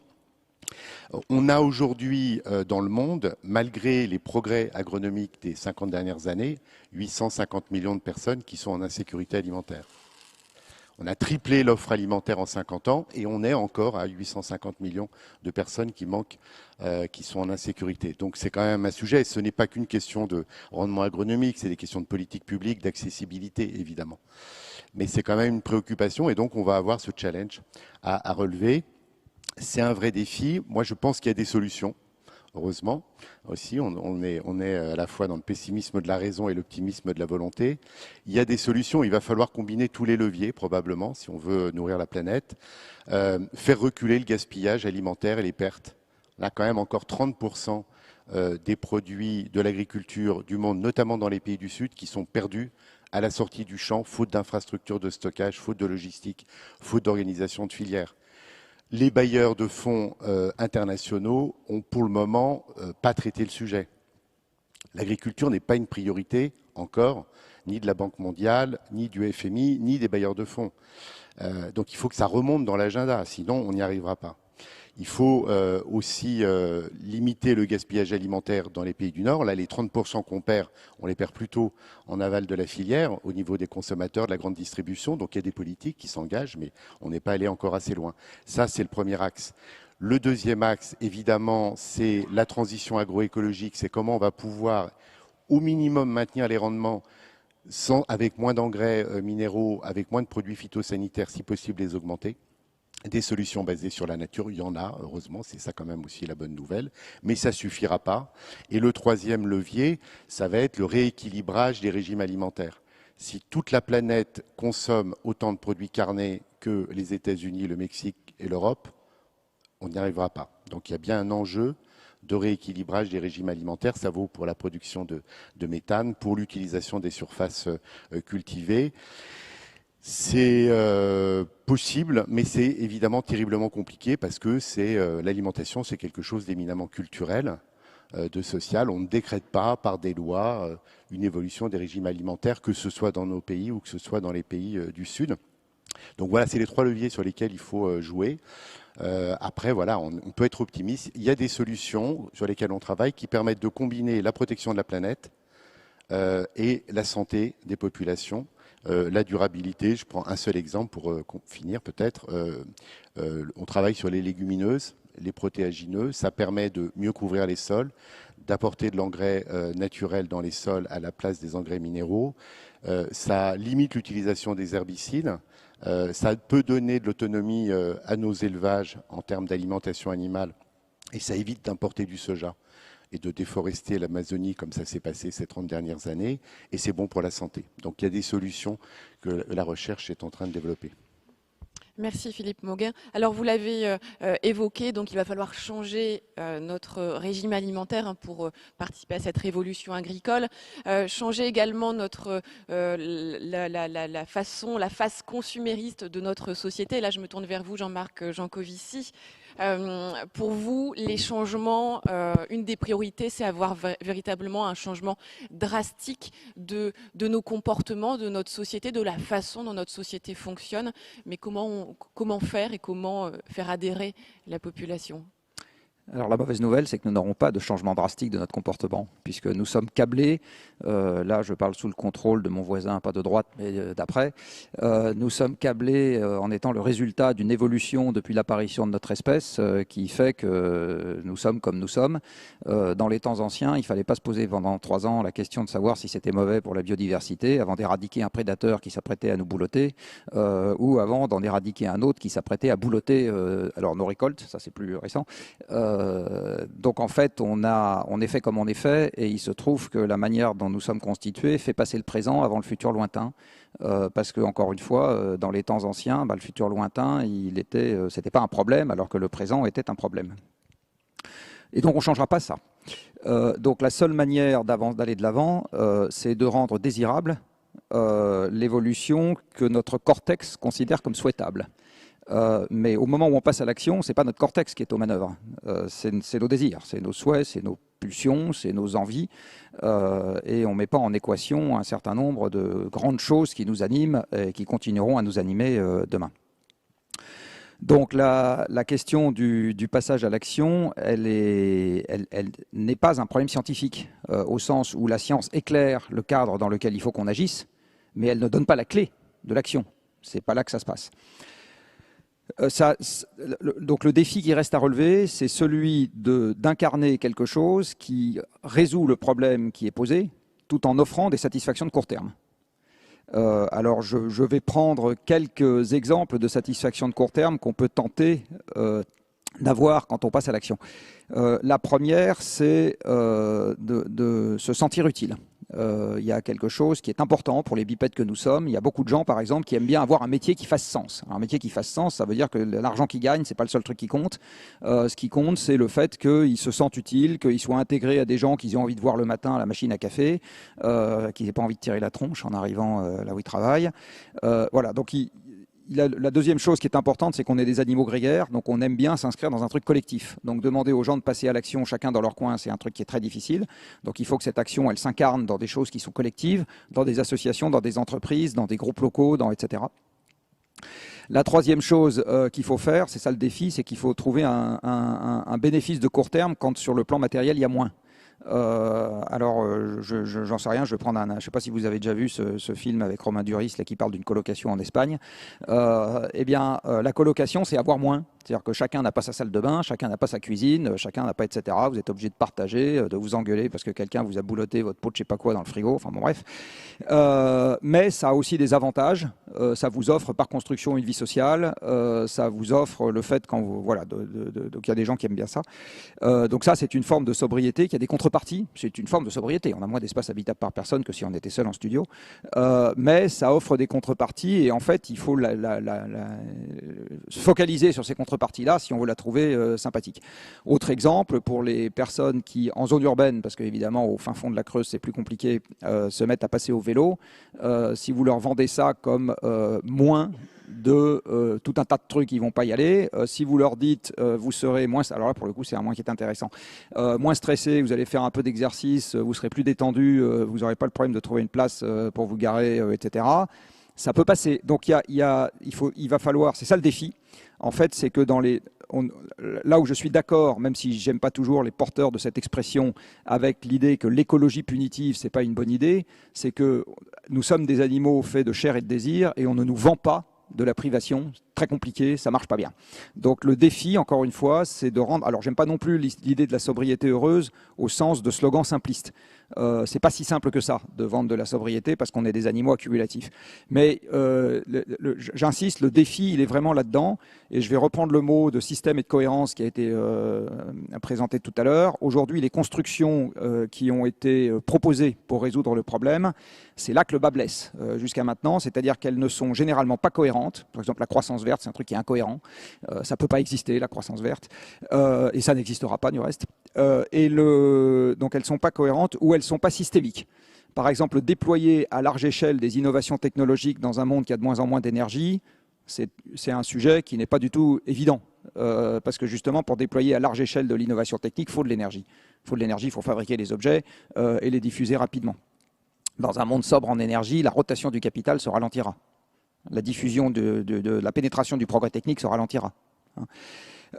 C'est pas cohérent parce qu'aujourd'hui, les gens qui s'occupent du climat ne bouclent pas avec les gens qui s'occupent d'énergie. Donc, pas ça, pas du tout. Je fais partie des gens qui considèrent que les scénarios hauts d'émissions de gaz à effet de serre sont impossibles parce qu'il n'y a pas assez de pétrole et de gaz à cramer pour ça. Donc, on n'y arrivera pas. Mais c'est pas une bonne nouvelle. Ça veut dire qu'on va transitionner en récession économique. Donc, aujourd'hui, le bouclage, il n'est pas assuré et c'est aussi une des difficultés qui fait qu'on a beaucoup de mal à passer à l'action. C'est qu'on n'arrive pas à convaincre les gens qui travaillent sérieusement sur ce genre de sujet, qui comprennent très vite que les slogans simplistes, ça ne peut pas s'incarner dans des projets opérationnels. Voilà, donc il reste tout un étage de travail à faire, qui est plutôt du ressort de ma profession. Je ne suis pas en train de faire un plaidoyer pro domo, mais des besogneux de la construction que sont les ingénieurs, les décideurs, les dirigeants associatifs, enfin les gens de la société civile, quoi, hein, qui sont les élus locaux, enfin les grouillots, on va dire, de l'affaire, qui doivent trouver, encore une fois, des constructions cohérentes. C'est compliqué. Parce que le problème est compliqué et encore une fois parce que c'est pas toujours simple de transformer en désir, et j'insiste, c'est vraiment ça le maître mot, des évolutions qui commencent par moins de quelque chose. Mais c'est vraiment ça le défi à relever. Le défi de l'acceptabilité, alors, toujours. Le défi du désir, c'est pire que l'acceptabilité. Vos enfants, ils peuvent accepter que vous les empêchiez de sortir pour faire leurs devoirs. C'est pas pour autant qu'ils vont le désirer. Donc là, je parle vraiment de désir. Alors, je termine ce tour de table avec vous, Romain Troublé. On a parlé de révolution agricole, on a parlé de biodiversité, de 6e extinction des espèces, on a parlé de climat, de la COP, du GIEC.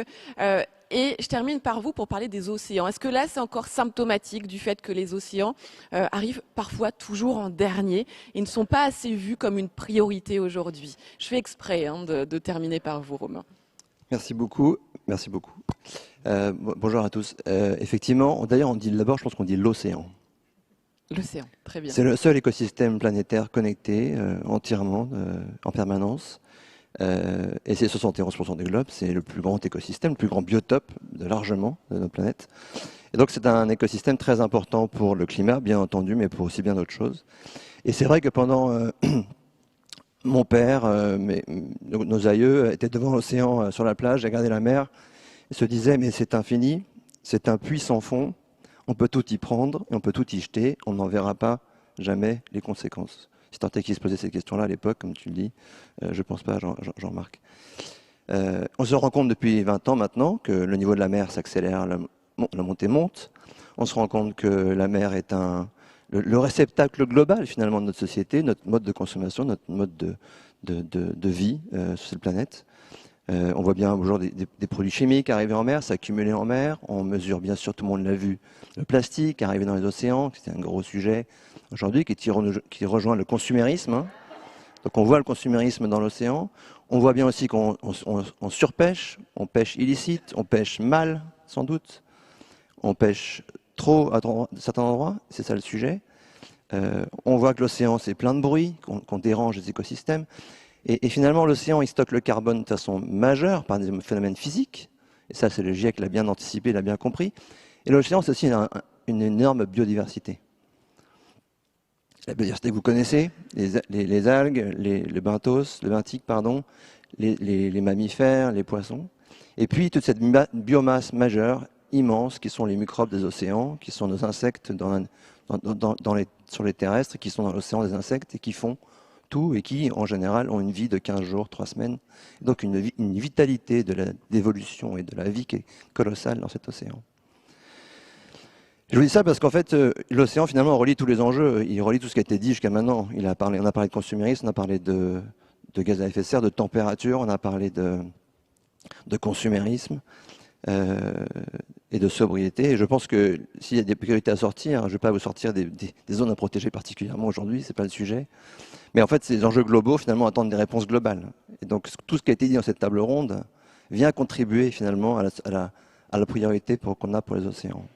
La sobriété de notre consommation, on verra moins le plastique, première chose. La sobriété de notre consommation d'énergie, on en a parlé. L'énergie, c'est aujourd'hui très carboné. Comment demain, cette énergie sera moins carbonée? C'est une question d'innovation, mais pas qu'une innovation technologique. Innovation sociale, une innovation d'éducation, une innovation dans notre façon de faire société, qui est aujourd'hui en jeu dans cet océan qui, finalement, cristallise tout ça. C'est une question aussi de pouvoir atteindre cette sobriété, c'est aussi une question des subventions. On en a beaucoup parlé à Glasgow, à la COP26, sur les subventions aux énergies fossiles, aux centrales à charbon. Mais dans l'océan, on se rend compte aussi qu'on subventionne beaucoup la surpêche. D'ailleurs, c'est un sujet dans quelques jours, à l'OMC, on va discuter, encore une fois de plus, de ces subventions à la pêche et à la surpêche, qui est un vrai sujet majeur, parce que c'est nos impôts qui payent une surexploitation, ou une mal-exploitation, j'ai envie de dire, de nos océans et de nos pêcheries. C'est aussi une question d'éducation, vous l'avez dit, Monsieur le Ministre, Finalement, les États discutent à la COP, mais les États ont des populations qui ne prennent pas conscience des enjeux dont on parle aujourd'hui, par un défaut d'éducation, y compris en France, où on s'y est mis tardivement, mais on s'y est mis, ou qu'est-ce qu'on donne comme clé de compréhension à nos populations d'aujourd'hui, qui seront les électeurs de demain, qui seront les citoyens de demain, les clés pour prendre les bonnes décisions en termes politiques, en termes de choix politiques dans nos sociétés. Et puis une note, je rejoins aussi là-dessus, et je vais finir par ça, de mon ami Bruno. On voit bien dans l'océan la résilience incroyable. Cette vie que je vous dis, qui est très évolutive, très dynamique, finalement, dès qu'on lâche une pression sur un écosystème, sur une barrière de corail, en 7 ans, on revoit comme si c'était rien passé. Quand on lâche une pression sur une zone d'océan, on voit bien que les stocks repartent immédiatement à très court terme. Et ça, on les voit dans un temps politique. Dans le temps d'un mandat, on peut les voir.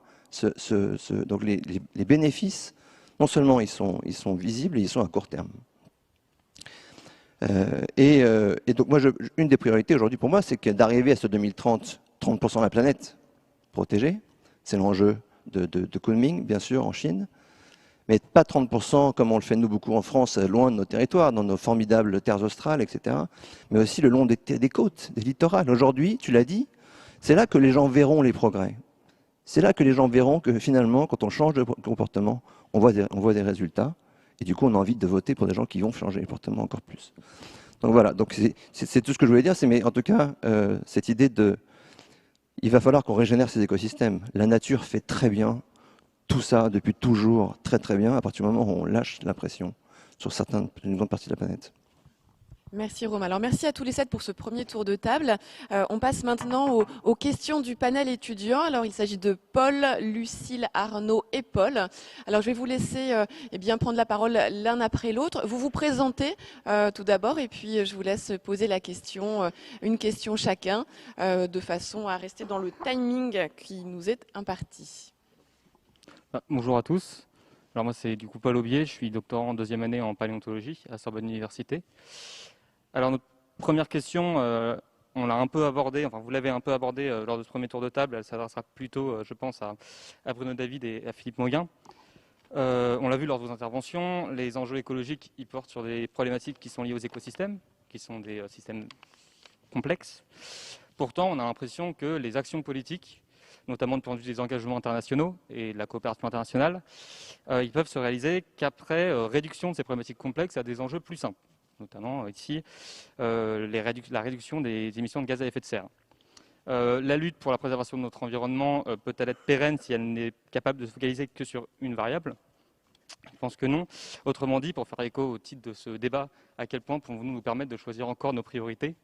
Bruno David, vous parliez de donnant-donnant, de gagnant-gagnant pour préservation de la biodiversité et du climat. Est-ce que vous pourriez peut-être développer un peu plus sur ce sujet ? Oui, alors, je vais commencer par du gagnant-perdant, peut-être. On peut faire des actions en faveur du climat qui ne sont pas forcément bonnes pour la biodiversité. Un exemple emblématique sont les grandes centrales de panneaux solaires qui étanchéifient tout ce qu'il y a dessous et qui font que la biodiversité ne se portera pas très bien à ces endroits-là. Après, on peut se poser la question qu'il faut le faire ou pas le faire, hein, c'est un autre sujet. Mais on voit bien qu'on a ce genre de conflit. Ce que je voudrais dire de manière un petit peu différente, mais ça rejoint votre première remarque, et là je suis désolé, mais la vie elle est compliquée. La vie est quelque chose de complexe. Nous sommes, Jean-Marc l'a dit tout à l'heure, des animaux compliqués dans notre psychisme, dans notre façon de réagir. Nous sommes physiologiquement compliqués également. Et toutes les espèces sont complexes. Et c'est la vie, à travers ces 3800 millions d'années d'histoire, a abouti finalement à quelque chose d'extraordinairement compliqué, à la fois espèce par espèce, individu par individu, et tout ça interagissant dans les écosystèmes. Alors, c'est difficile d'expliquer ça à des politiques. Je suis désolé, monsieur le ministre, mais c'est difficile des fois d'expliquer la complexité à des politiques. Je me souviens de l'avoir fait avec le gouvernement d'Édouard Philippe. Ça dépend desquels. Oui, ça dépend lesquels. Je peux vous donner une anecdote personnelle qui peut vous faire sourire. J'ai reçu au muséum pas mal de ministres du gouvernement d'Édouard Philippe, avec Nicolas Hulot à l'époque où il était ministre, sur le sujet de la biodiversité justement, et de la loi sur la biodiversité. Et Nicolas Hulot m'avait dit, avant de les réunir, puisque je devais prendre la parole très rapidement, il m'avait dit « Tu leur fais peur et c'est niveau CM2 ». Voilà. Je suis désolé. Hein. Alors, je ne sais pas si c'était vrai à ce point-là, mais il faut arriver à convaincre. Et je ne suis pas pour une réduction trop forte de cette complexité. Je suis désolé. Les problèmes sont complexes et on ne peut pas la réduire trop, parce que sinon, ça devient une caricature et ça devient une affaire d'opinion. On sort du domaine de la science. Et ce qu'il y a d'encore plus désagréable souvent pour des décideurs, et je me mets à leur place, c'est que derrière cette complexité de la vie, il y a des sujets d'incertitude. On ne peut pas mettre la vie en équation. Et pourtant, il y a pas mal de nos élites qui sont formées comme des ingénieurs et qui adorent mettre les choses en équation. Et on est capable de faire des choses extraordinaires en mettant le monde en équation.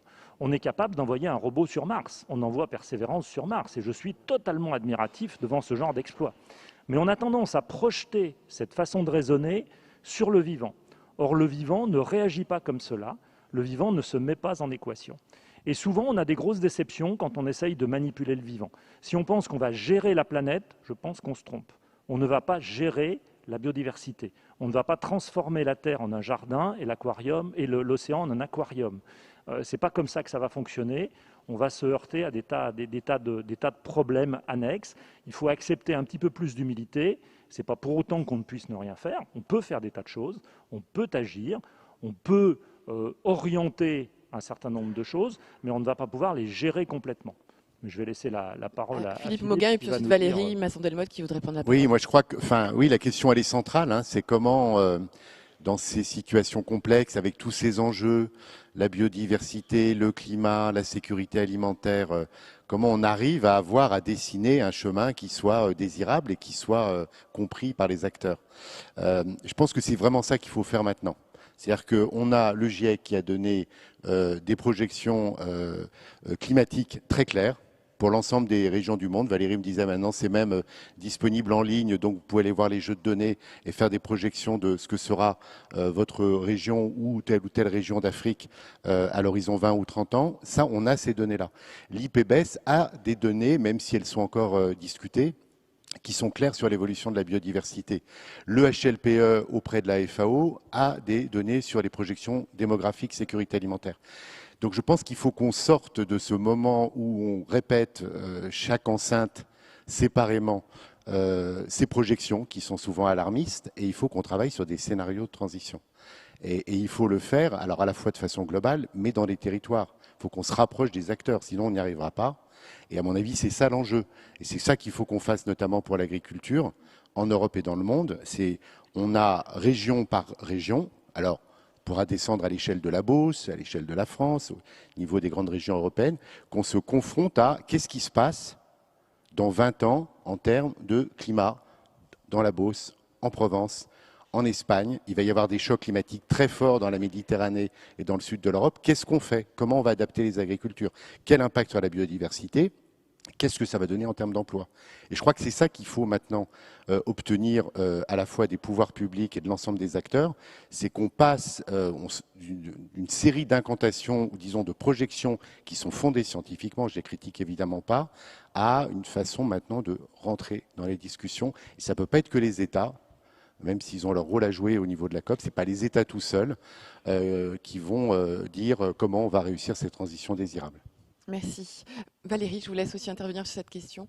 Oui, alors deux approches. La première, effectivement, c'est se dire, voilà, on est en 2050, où est-ce qu'on veut être, collectivement?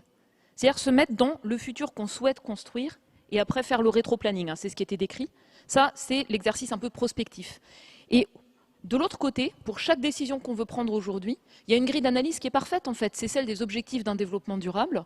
Le premier, c'est éliminer l'extrême pauvreté. Le deuxième, la faim. Puis après, il y en a climat, biodiversité, océanique ou terrestre. Et en fait, sur chaque décision qu'on veut prendre aujourd'hui, on peut analyser son profil. Est-ce que c'est neutre dans ces dimensions-là?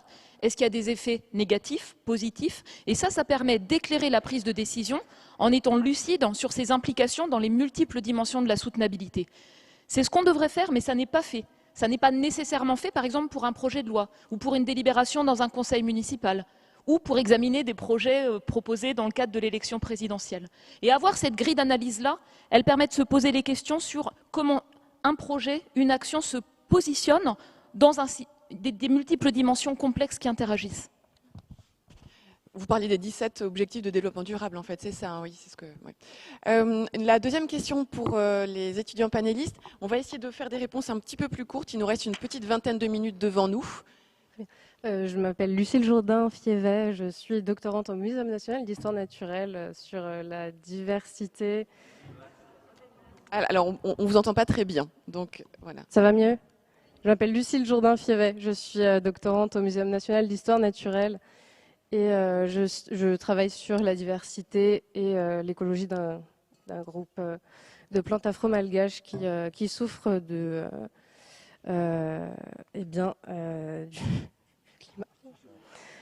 La question que je vais poser, je voudrais l'adresser à Laurent Fabius. On a parlé de consommation aujourd'hui. Selon Greenpeace et Carbone 4, 1% des plus riches polluent 66 fois plus que 10% des plus pauvres. Est-ce qu'il ne faudrait pas orienter nos efforts sur les modes de vie du coup les plus polluants? Bon, je vais essayer de répondre. Quand on regarde les chiffres, on s'aperçoit que, effectivement, entre les différents pays, ce sont les pays les plus riches qui ont, par tête d'habitant, des émissions de gaz à effet de serre beaucoup plus fortes que les pays pauvres. Et à l'intérieur même d'un pays, on s'aperçoit que les couches sociales les plus riches ont des émissions beaucoup plus importantes que les couches sociales pauvres.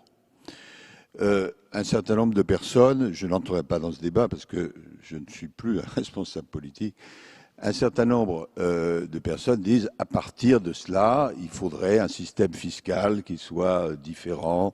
Certains vous parlent et vous parleront dans la campagne d'un impôt sur la fortune climatique, etc. On peut discuter de ça, je ne le fais pas. Mais ce qui est vrai, c'est qu'il y a une composante sociale. Ce qui me permet d'embrayer sur quelque chose qui n'a pas pour le moment été cité, mais qui, à l'expérience, me paraît très important. Bon, tout à l'heure, l'un d'entre nous disait, c'est pas parce qu'on a une vision rationnelle des choses que l'action ensuite est rationnelle. Et c'est déjà pas vrai au niveau individuel, mais c'est encore moins vrai au niveau collectif d'un gouvernement.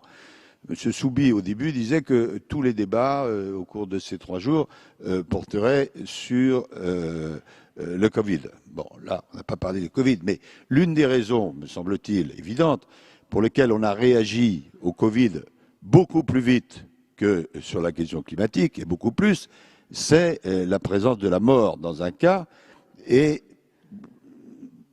à tort ou à raison, l'idée que le réchauffement climatique, c'est plus distant dans le temps, ce qui n'est pas vrai, mais c'est comme ça. Mais il y a une tendance, et je ne voudrais pas que ce débat ait lieu sans qu'on aborde même brièvement ce sujet, il y a un élément qui pourrait contribuer à changer les choses, pas seulement en France, mais dans l'ensemble des pays, parce que c'est ça la question qui est posée, c'est tout simplement, même si le sujet est compliqué, la tarification du carbone. On est quand même dans un système totalement absurde, où quand vous émettez du carbone, en règle générale, ça ne vous coûte rien, tandis que quand vous voulez passer au renouvelable, pour simplifier, ça vous coûte quelque chose. C'est une histoire de fou. Bon, prenons l'exemple européen, qui est celui qui est à notre portée. Si une usine émet du carbone, de temps en temps, c'est gratuit. De temps en temps, je n'entre pas dans les détails, il faut qu'elle paye. Et actuellement, le prix du carbone en Europe, c'est entre 60 et 70 € la tonne. Donc si vous émettez du carbone, vous payez, prenons le cas le plus extrême, 60 à 70 € la tonne. Mais si vous voulez extraire du carbone, en moyenne, ça vous coûte 500 € la tonne. difficile, quand vous êtes à la tête d'une entreprise, de faire ce choix. Plutôt payer 500 € que 60 €. Et le Fonds monétaire international a beaucoup travaillé là-dessus, comme d'autres, et arrive à l'idée qu'il faudrait installer l'idée que dans le système mondial, il faut à chaque fois que possible fixer un prix au carbone. Alors, ce prix ne sera pas le même en Europe, en Chine, en Inde et ailleurs, mais petit à petit, on arriverait ainsi à réguler les choses, notamment par rapport à la question que vous avez posée. Évidemment, ça pose immédiatement une question que Jean Jouzel a eu raison d'aborder parce qu'elle est absolument centrale, qui est la question de la justice sociale et de la justice climatique. La question climatique est très largement une question sociale. Ce n'est pas simplement une question technique générale. Bon. Et prenons l'exemple de notre pays, chacun y réfléchira, je n'ai pas à me prononcer là-dessus, mais compte tenu de l'affaire des Gilets jaunes, cette dimension a été largement abandonnée.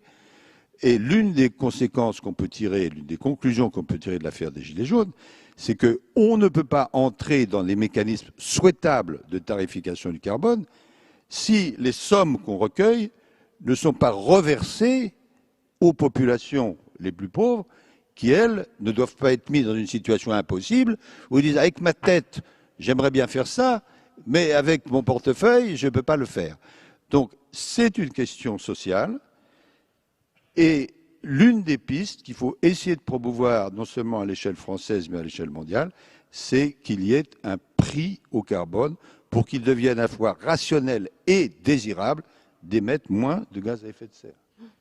Merci, Monsieur le Président. Est-ce que, Monsieur Jouzel, on peut vous entendre sur cette notion de la justice climatique? Alors, on n'est plus très Covid compatible avec les micros. Oui. Est-ce qu'on peut avoir des petites lingettes pour les micros? Oui, alors, possible dans le prolongement de votre intervention, Laurent, oui, c'était quand même... il faut se rendre compte qu'on peut aussi avoir des mesures qui sont injustes. Par exemple, l'augmentation de la taxe carbone telle qu'elle était envisagée en 2018 aurait affecté 3 fois plus, de façon relative, hein, pas de façon absolue, puisque bien sûr, de façon absolue, ça aurait été les personnes qui consomment le plus qui auraient le plus contribué, mais de façon relative, 3 fois plus les bas revenus que les hauts revenus. Donc on voit bien, et j'avais eu la chance de participer à la commission Rocard en 2010, donc dans la foulée du Grenelle de l'environnement, et effectivement, il y avait des compensations qui étaient, je crois, mieux construites qu'elles ne l'ont été dans cette, la mise en place de l'augmentation de la taxe carbone telle qu'elle est envisagée. Ça veut dire, mais c'est un point qui est important, c'est qu'effectivement, l'acceptabilité passe par le fait de savoir à quoi sert l'argent. Et ça, c'est le problème de nos... Enfin, je disais souvent que Bercy est une boîte noire, je ne vais pas accuser, mais c'est vrai que, disons, la non-affectation est un véritable problème dans certains cas. Maintenant, le problème de justice climatique, il est très profond. Nous avons effectivement rédigé avec Agnès Michelot la justice climatique en France. Elle ne vaut pas qu'entre pays développés et pays en voie de développement. Elle est bien là, on en est tous conscients. Mais même en France, bon, je cite des exemples qui sont... Bon, voilà, donc vous avez une vague de chaleur à Paris. Il y a ceux qui, comme moi, peuvent aller en Bretagne. Valérie aussi, on va tous les deux en Bretagne quand il fait trop chaud. Donc, mais je veux dire, et il y a ceux qui ne peuvent pas quitter Paris. Donc, il faut bien voir qu'il y a des injustices très profondes, ou bien, disons, ceux qui sont inondés très régulièrement ou irrégulièrement, dont l'habitat ne vaut plus grand-chose. Donc, on voit bien que ces injustices sont là. Il faut y penser, y compris dans notre pays. C'est un peu ça le message. On en est conscient à l'échelle mondiale, on est moins conscient dans les pays développés. Alors, on va passer à la troisième question du panel. C'est Arnaud. Oui, c'est ça. Donc, bonjour à toutes, bonjour à tous. Et puis déjà, merci de répondre à nos questions. Donc, je m'appelle Arnaud Sallerin et je suis doctorant en sciences de gestion à l'Université de Lorraine. Donc, pour cette question, je vais m'adresser à vous, Monsieur Jancovici. Voilà, malgré des tentatives assez nombreuses, en particulier lors des COP, eh bien, les États ne semblent pas toujours parvenir à s'accorder sur des changements de politique assez structurants pour plus de sobriété notamment.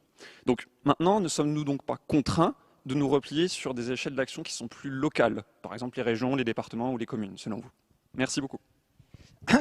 la déception qui s'empare généralement de l'après-COP, donc il y a une gueule de bois après COP, après l'essentiel des COP, elle vient pour moi d'un gros malentendu. Alors je vais peut-être me faire étrangler par mon voisin d'en face, là, mais comme je dois partir dans 5 minutes, je courrai très très vite avant qu'il puisse me sauter dessus. Pour des questions d'horaire, hein, elle vient du fait qu'il y a une attente, il y a un énorme malentendu sur ce qu'on est en droit d'attendre d'une COP. En fait, comme l'a rappelé Laurent Fabius, une COP, c'est une instance onusienne, et une instance onusienne est une instance remontante. Donc, à part le Conseil de sécurité des Nations Unies, si je ne dis pas de bêtises, les Nations Unies ne sont jamais le chef du monde. Elles ne font qu'entériner ce que les États considèrent être prêts à faire. C'est comme ça que se passe une décision par consensus. Il y a un parallèle que je prends souvent, qui est de dire une COP, vous imaginez une assemblée de 200 copropriétaires, qui doivent faire un programme de rénovation de l'immeuble du sol au plafond, du haut temple de la cave au toit, non décidé à l'avance, d'accord, où chaque propriétaire possède une voix, qu'il ait un placard à balai à la cave ou qu'il ait le penthouse des 2 derniers étages, et où par contre les charges sont au prorata des surfaces. D'accord ? Donc les riches payent plus que les pauvres. Bon. Et vous imaginez que ces gens-là, sans projet de résolution et sans syndic, doivent se mettre d'accord à l'unanimité sur un montant de travaux qui représente la moitié de la valeur des appartements. Quelle est la probabilité qu'ils y arrivent ? Est très exactement égale à 0. Donc, il y a un énorme malentendu. Les COP ne peuvent pas accoucher d'un programme valable pour tout le monde avec un grand chef d'orchestre mondial qui le mettrait en œuvre. Ça ne peut pas accoucher. C'est pas fait pour ça. Donc, les COP seront parfaites le jour où les participants aux COP auront tous fait chez eux ce qu'ils doivent faire. Voilà. Donc l'action, elle commence. Les États sont souverains depuis le traité de Westphalie. Donc et il se trouve que les plus riches sont aussi les plus puissants. Donc l'idée qu'on envoie les chars et les avions chez les récalcitrants, ça marche pas bien puisque les récalcitrants sont justement ceux qui ont les chars et les avions. Donc, voilà. Donc l'action, elle commence effectivement de manière domestique et les démocraties sont aussi des systèmes remontants. Donc ça veut dire que l'action, en fait, elle commence chez les grouillots, comme je disais tout à l'heure. Alors les grouillots, c'est qui ? C'est vous, moi, tout le monde. C'est les entreprises, c'est les associations, c'est les collectivités locales. Et quand tout ça commence à faire masse, alors ça remonte aux étages supérieurs. Donc il est normal que les gouvernements ne passent pas à l'action de façon radicale parce que le système démocratique lui-même est un système qui est globalement remontant. Il faut des périodes de crise intense pour que des démocraties se mettent à avoir, en général dans des régimes d'exception, donc on en a vu un au moment du Covid, se mettent à imposer ou à prendre des décisions qui contraignent la population de façon un peu significative. Donc on est renvoyé au problème précédent, selon une maxime célèbre, qui est de rendre l'action locale et immédiate incarnée et désirable. On en revient toujours à ce problème-là. Alors elle demande 2 choses. Elle demande d'avoir bien compris le problème à traiter. Donc tout à l'heure, quelles sont les priorités ? Moi, je vois au moins une priorité, c'est que les gens comprennent bien le problème à traiter, ce qui nous fait passer par une phase très désagréable, parce que quand on est en phase de compréhension du problème, on n'est pas encore dans l'action, on n'est pas encore dans le désir collectif que j'évoquais tout à l'heure. Donc là, il y a aussi une gueule de bois individuelle qui est, on comprend le truc, en général, on reste assis, parce que, oh putain, vraiment, j'avais pas vu ça comme ça. Mais c'est un prérequis indispensable avant de passer à l'action. Sinon, l'action, elle est soit neutre, soit contre-productive, et elle est malheureusement très souvent contre-productive. Donc, donc la question effectivement de l'action, elle se pose en général ici, maintenant, et à des échelles qui sont des échelles locales. C'est exactement pareil dans les grandes entreprises.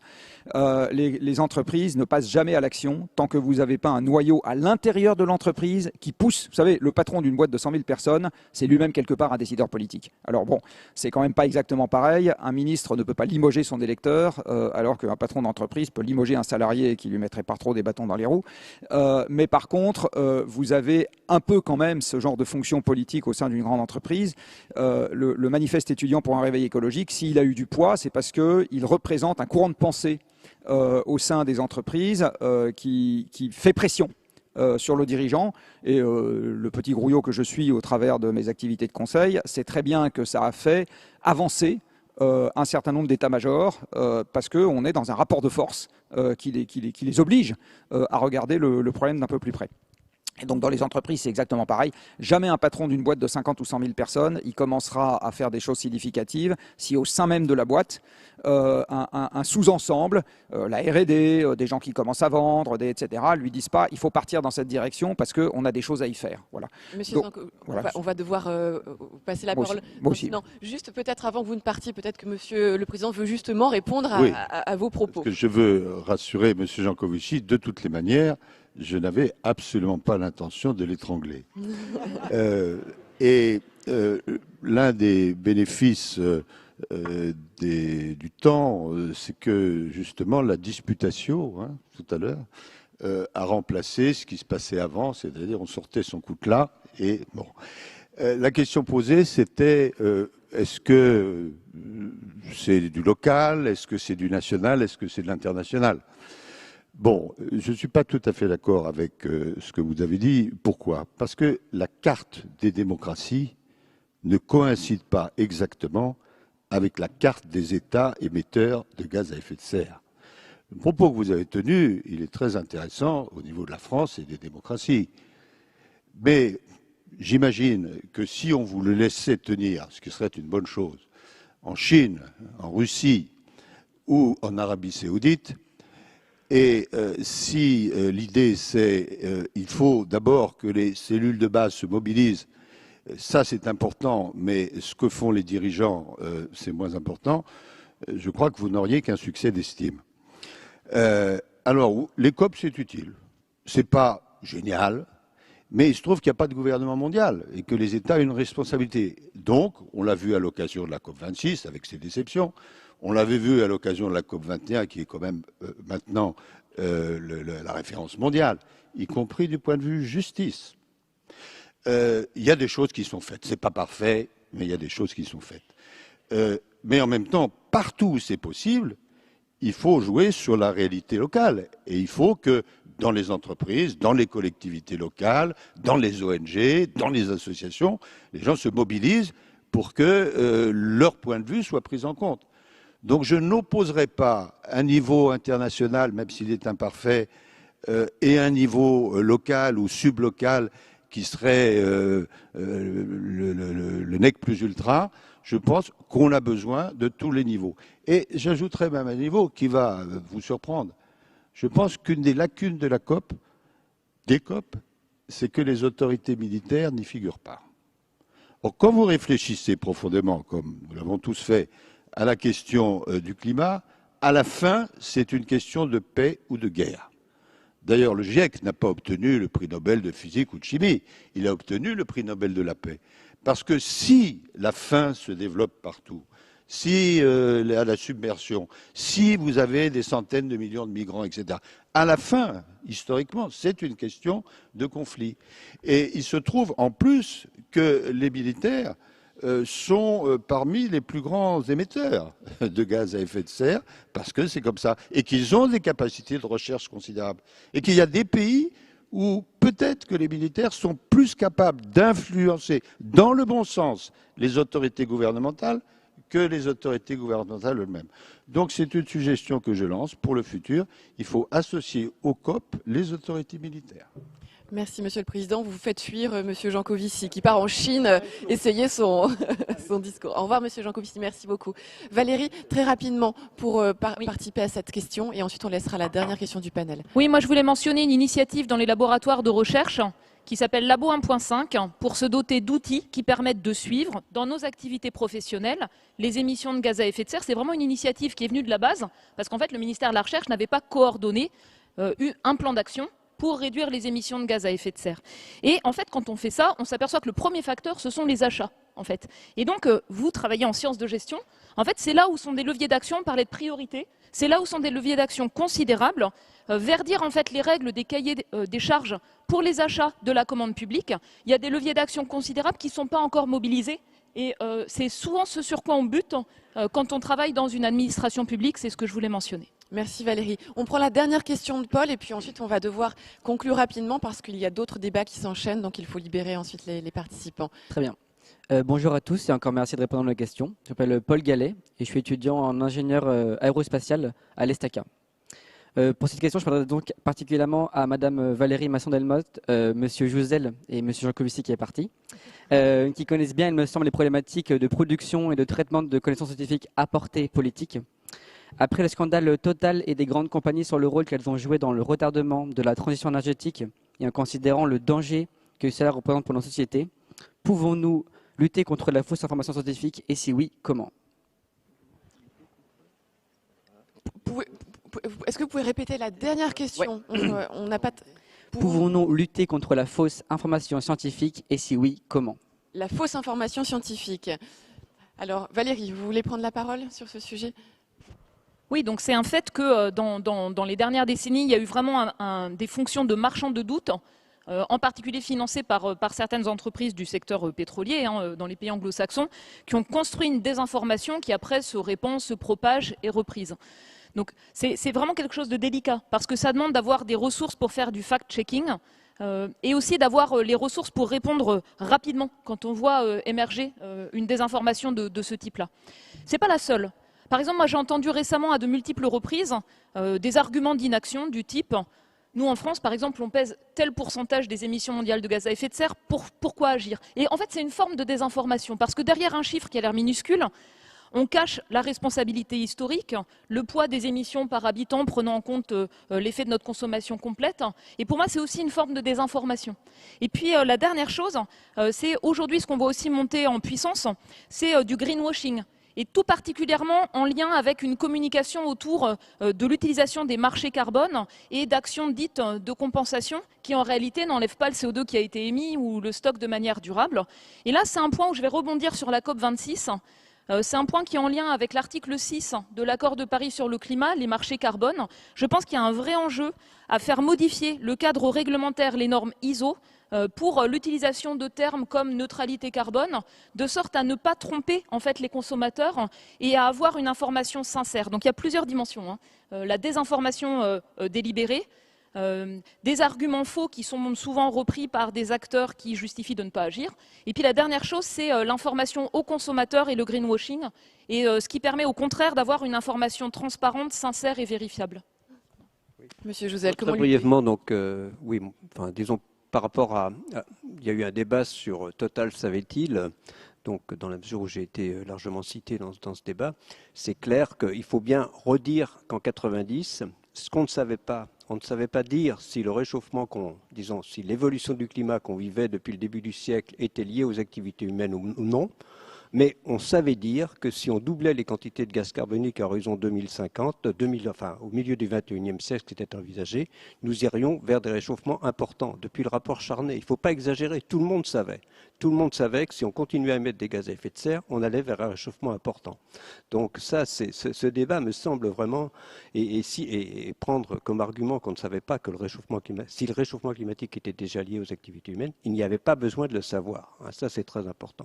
Ensuite, moi, ma crainte pour le futur, ce que je vois, y compris chez ces décideurs politiques, c'est on verra, on y arrivera, on trouvera les solutions. Et ça, le pire que le climato-scepticisme actuellement, qui tente à reculer, c'est cette idée, disons, de l'écologie réparatrice. On saura toujours faire, on saura toujours faire face, et ça, j'engage vraiment, ce n'est pas possible. Personne n'arrêtera l'élévation du niveau de la mer, et c'est bien ça, moi, c'est le message, c'est ma crainte actuellement, c'est ce qu'on voit pointer.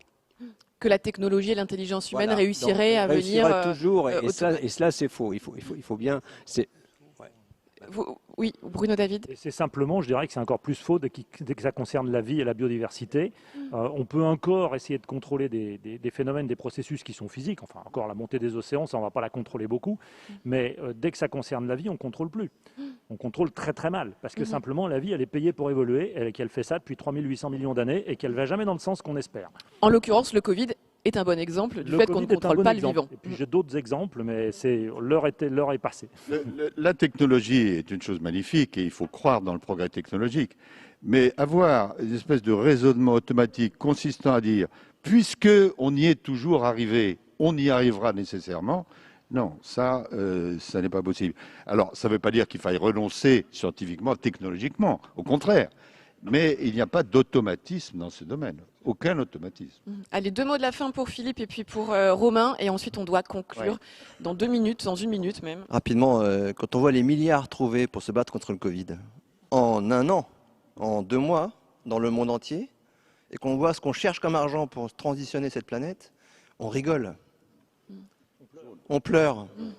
On rigole. Il vaut mieux en rigoler parce que penser à demain. Mais c'est juste ce que je voulais dire. Mais il y a ce qu'il faut. C'est juste une question de... D'allocation de ressources. Et puis Exactement. Merci. Ouais, moi peut-être un message pour les jeunes qui nous ont posé les questions, pour les engager à continuer dans la recherche, dans l'action associative. C'est à la fois parfois angoissant, mais il y a aussi des très beaux sujets d'espoir. La science, le GIEC l'a montré, elle se réunit au niveau mondial. On le fait aussi dans d'autres réseaux. On travaille sur des solutions, le stockage du carbone agricole dans les sols. On est en train de créer avec une initiative Présode un forum de scientifiques dans le monde entier pour prévenir les pandémies et lutter contre les fractures de la biodiversité qui favorisent les sorties virales. Donc, on parlait tout à l'heure de futur désirable et de sens donné à sa vie, à son action. Voilà, rejoignez ces métiers de la recherche, de l'action pour trouver des solutions pour la planète. Ça rend heureux, Romain. Merci. Merci pour ces mots de conclusion. Merci à tous.